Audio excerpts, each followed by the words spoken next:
எப்படி கணக்கு பண்ணாரு? சார், நேத்து நைட் வரைக்கும் வீட்ல தான் சார் இருந்தாரு. காலையில எந்திரிச்சு பார்த்தா காணோம். வீட்டை விட்டு போறேன்னு லெட்டர் எழுதி வச்சுட்டு போயிருக்காரு.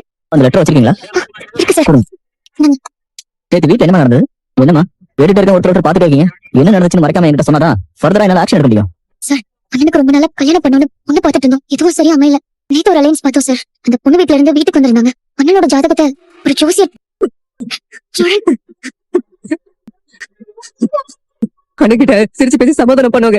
எப்பவும் போல காலையில எந்திரிச்சா அண்ணன் சரியாடுன்னு அசால்ட்டா இருந்துட்டாங்க. ஆனா அண்ணன் லெட்டர் எழுதி வச்சு வீட்டை விட்டு போக சத்தியமா நினைக்கலங்க.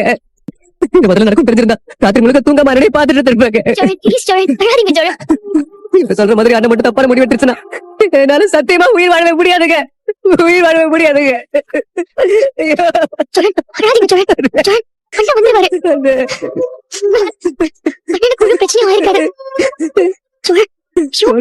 நிறைய கூடு என்ன அந்த மாதிரி எதுவும் நடக்காது.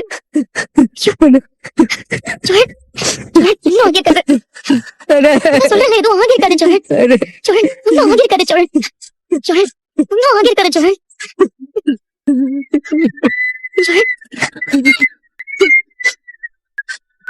அண்ணன் எங்க கூட இருக்கும்போது நம்ம அண்ணன் தானே, என்ன நடந்தாலும் நம்ம கூட தான் இருக்கும்னு நினைச்சேன். அண்ணனுக்காக நான் தனியா எதுவுமே யோசிச்சதே இல்லைங்க. அண்ணன் ஒரே ஒரு நாள் தான் எங்க வாழ்க்கையில இல்ல, அதுக்கு எங்க உலகமே நின்று போன மாதிரி இருக்குங்க.